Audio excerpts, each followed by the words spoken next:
Howdy, howdy everybody, Chris here. We're back in the garage today, repairing a Honda Pilot. Today we're gonna be painting a fender and blending into the door, and we're gonna be painting a tri-stage finish. We're gonna be testing out a new gun today, InoKraft Drizzle Pro. This is a new gun by InoKraft. It's a low volume, low pressure paint gun. I don't know a whole lot about it. I'm gonna see what I like about it, what I don't like about it, my first impressions. So let's get into it. This is the gun here, InoKraft Pro. They told me they were coming out with a new gun and they wanted me to check it out. I said, sure, bring it. Let's take a look at it. I love the Drizzle D1, and right off the bat, the gun feels a lot smaller and lighter than the original Drizzle. I grabbed the original Drizzle just to do a comparison. This gun is substantially lighter. Feels really good in the hand. The trigger feels nice and smooth. Look at that. This is a 1.3 tip on it. I know other channels have mentioned that they hate the triggers on both of these guns, but I've never had an issue with them. I think it's just a matter of preference. This is a 1.3 tip. Supposedly it consumes less air than the original Drizzle. I really don't have any way of comparing the two other than my opinion from using both guns. So we're just gonna go with that today. Nice looking matte finish on it. Says the operating pressure is 1.5 to 3 bars. 21 to 43 PSI, that's a big window there. Got a nice manual there. You're gonna get the Series 1 PPS adapter. We got a pressure regulator. You get a tool here, and there's another needle set, and this is the 1.3C. So with the Drizzle Pro, you're gonna get 2 tips and 2 needles, a 1.3C for clear coat and a 1.3B for base coat. I wasn't expecting this. They're gonna give you some of their InoKraft disposable cups. You got the hard cup there, the liners, the collar, and then the lids. So you're not getting a hard cup, which doesn't hurt my feelings at all because I never use a hard cup anyway. I actually kind of think that's nice. You get a nice introduction to the disposable cup system, the Series 1. This is a Honda Pilot that we're working on. It had a damaged fender, so we're just gonna go ahead and replace that fender. Now we're not blending into the hood or the bumper cover. This is kind of like a budget repair. This is their daughter's car and they just want to get it cleaned up for her. Color might be a little off on those 2 panels, but that's okay. I am going to blend into the door and the A-pillar, but we got to finish out prepping this door. Darcy's got it pretty much prepped out, but we got to remove that stripe, finish the sanding, clean it, and we've got the new fender over there. We're going to sand and prep out with 600 and then seal it before we start painting. Let's go ahead and get this all prepared. We'll mask it off and then we'll test out that new Drizzle Pro.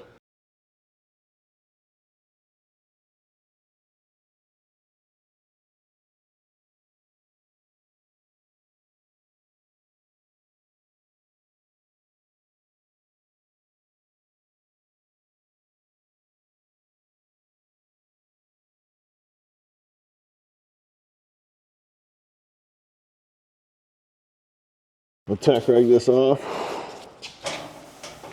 before we leave some sealer on it. I set the fan and the fluid volume wide open on this Drizzle Pro, and the air pressure I set at 25 PSI for sealer. I will want to use this gun a few times to get a good feel for it. My first impression is it sprayed sealer beautifully, atomized it really well, and put down a nice smooth finish.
Wide open.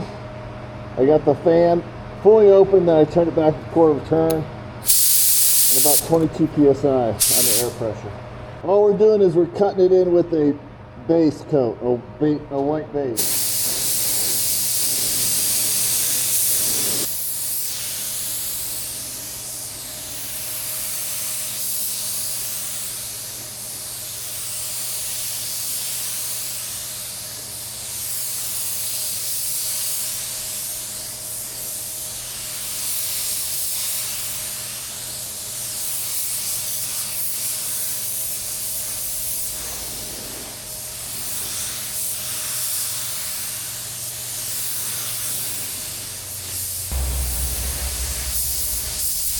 All right, this is just a cut-in color. It's not the right color. What we're gonna do is let this flash off. We're gonna mix up the right color, and then I'm gonna show you a little bit of a trick before we put our next coat on. It's gonna help you get us a cleaner paint job. Okay, so this is flashed off, but this has some particles of dust in it. See right there? And that's in the sealer. But the reason I put a base coat on it first, so we can sand off those little particles of dust. We're just going to use some 600 grit sandpaper. We're going to sand those off, and you're going to be able to see them a lot better because I put base coat on it, and it's also going to sand a lot better. It's starting to get a little bit cold in here. It's about 3 o'clock. Temperature's dropping tonight a little bit, so I kicked on our heater. This heater right here is sold by InoKraft. This is a 10,000 watt version. It's a 240 volt, so I did have to hardwire it in. But this thing works fantastic. They have a 7,500 watt and a 5,000 watt version, and I just kick this on and it'll heat this place up, just knock off the chill just a little bit, so it's great for painting. I will leave a link in the description for this InoKraft heater right here. I've had it since last winter. It works perfectly. In fact, it works so well, I picked up another one for my garage at home. The 10,000 watt is $259. But this is sold by the same company that sells the Drizzle Pro and the Drizzle D1. So check it out if it's something you're interested in. But that heater will knock the chill off in here. I'm gonna denib the sealer with some 600 grit sandpaper, and then we'll put our next coat of base on. I'm gonna use the correct color now. This is a tri-stage finish, so we'll put our base color on. We're gonna put it on the fender and the front edge of this door, like we're blending it. And then we'll do the mid-coat pearl. I'm gonna use this Sunmite flexible sandpaper. Got this little foam pad here, and we're just gonna sand out any imperfections. And this does a real good job of getting you a clean paint job. If you don't have a paint booth and you're painting in an open garage, this is a great option to get a much cleaner paint job. Denib those particles of dust right after you put your first coat of base on, and then you can keep an eye on it afterwards. If you get some more dust, you can sand it out, and then right before you clear coat it, you want to tack rag it off, make sure all that dust is removed, and then apply your clear coat. This is going to get you a much cleaner paint job. Just a little trick that'll help you when you're painting in an open garage. Just going to tack rag this off.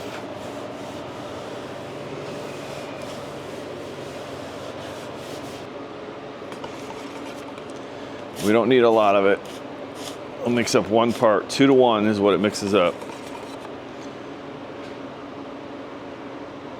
Find the 2 to 1 mixing ratio at the bottom of this cup. We put in the amount of paint we want. We're going to the 1. So now we go to the 1 column and we fill it up to the coordinating 1 there to get a 2 to 1 mixing ratio.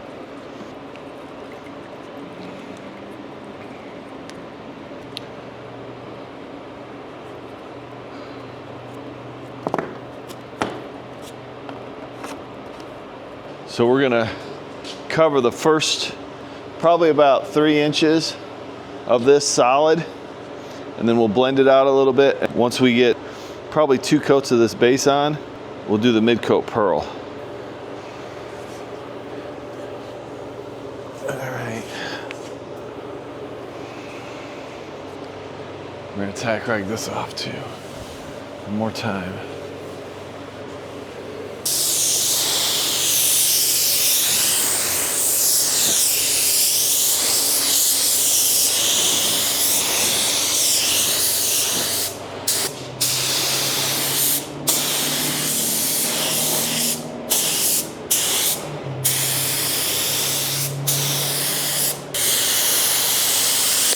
Gun spray's nice. We're at about 22 psi.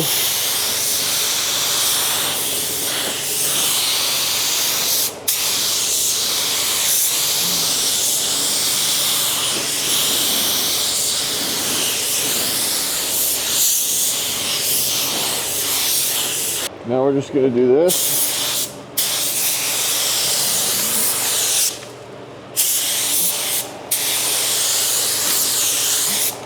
All right, we'll let that flash off. We'll put another coat on. Okay, second coat.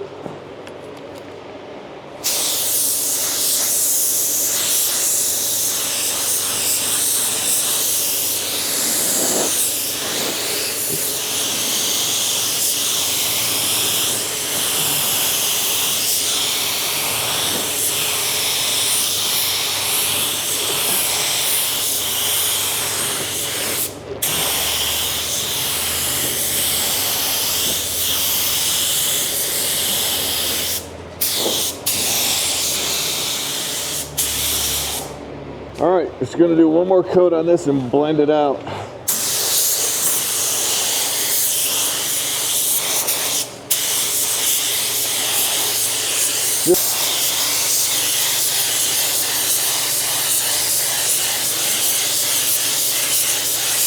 Going out a little bit farther.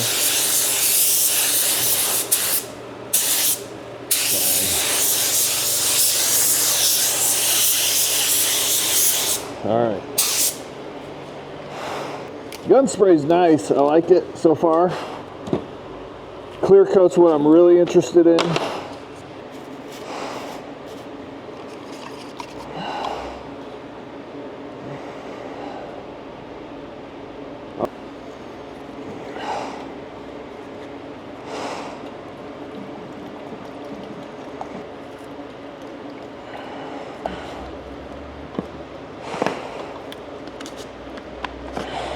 All right, mid-coat pearls, same air pressure, about 20.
I'm not crazy about this color. We're gonna see how it looks. I'm gonna do the 710. I'm gonna turn off the heater.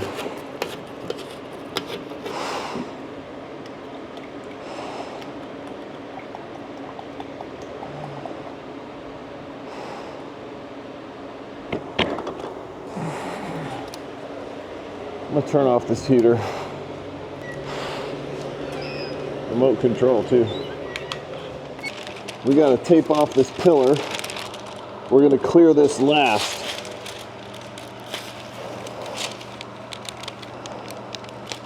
Because we're just gonna barely tape this down.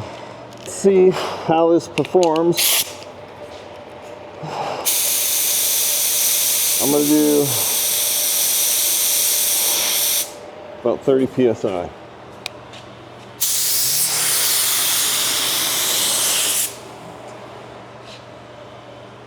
I like it. Looks good.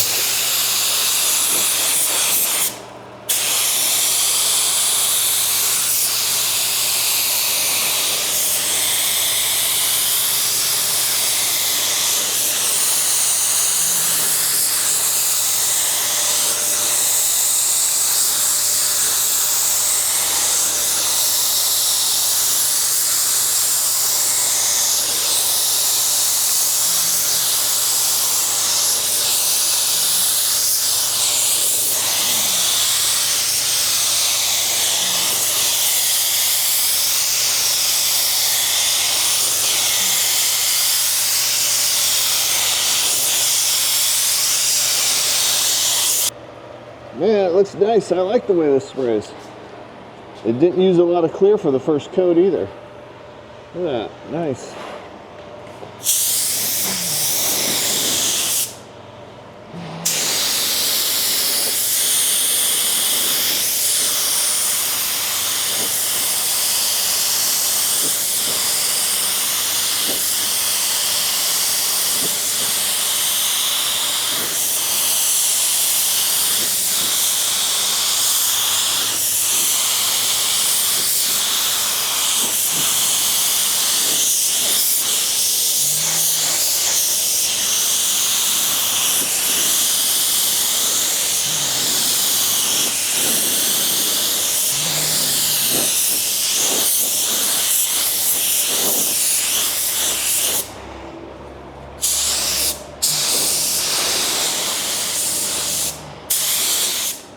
Not a lot of overspray either. I am going to turn the heater back on. Man, that looks fantastic. So we got about 28 psi, somewhere right around there. 2.5 turns out, which is almost fully open on that gun, on the fluid volume. And we are using the FC710, which the FC710, as you know, is a spot panel clear, so it usually doesn't lay out as well as some of the other clears, but it's flowed out nice. Flowed out nice. One more coat, I'm going to pull this, and we're going to spray our blend right on that pillar. But I gotta let this flash off for about 10 minutes. Okay, it's looking pretty good. This is what we're gonna do. Let me show you. I'm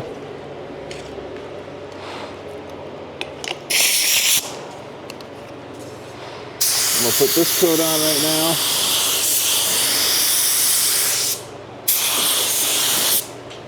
And then we're gonna peel this. If I can get it. Now I've got to put a little clear on here, right?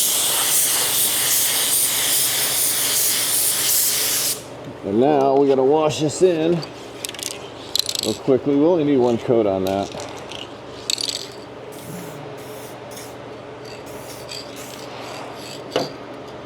That's good. Now we can clear the rest of this.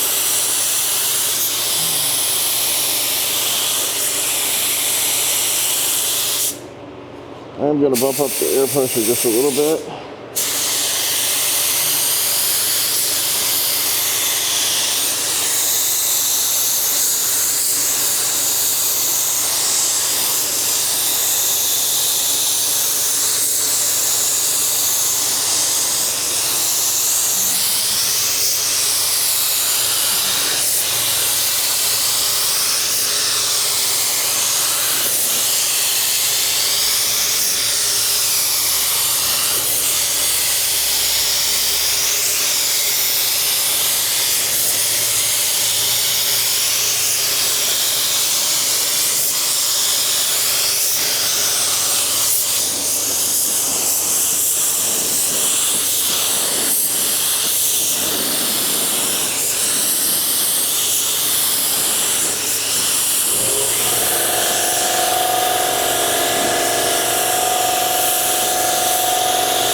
All right, here we go.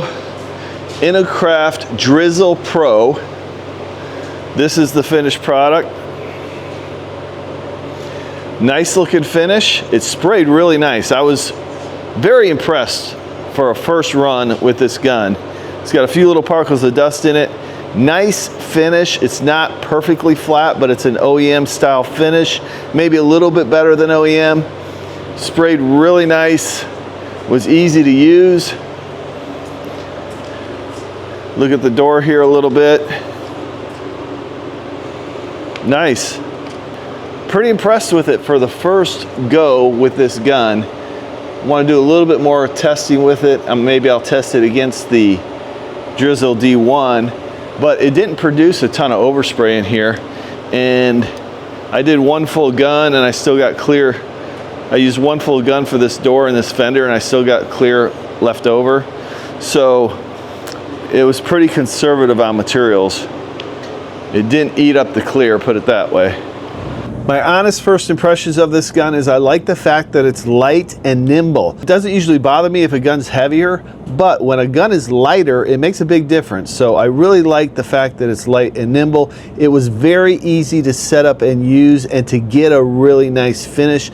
A little bit easier than the Drizzle D1. The Drizzle D1, you need to get a few paint jobs under your belt to really get that dialed in. This was very easy to use out of the box. In my opinion, it does spray just a little bit better than the Drizzle D1. Now, some of the drawbacks to this gun, the fan pattern is a little bit smaller than the Drizzle D1. That doesn't really bother me too much, but if you're trying to paint an overall paint job, that might bother you.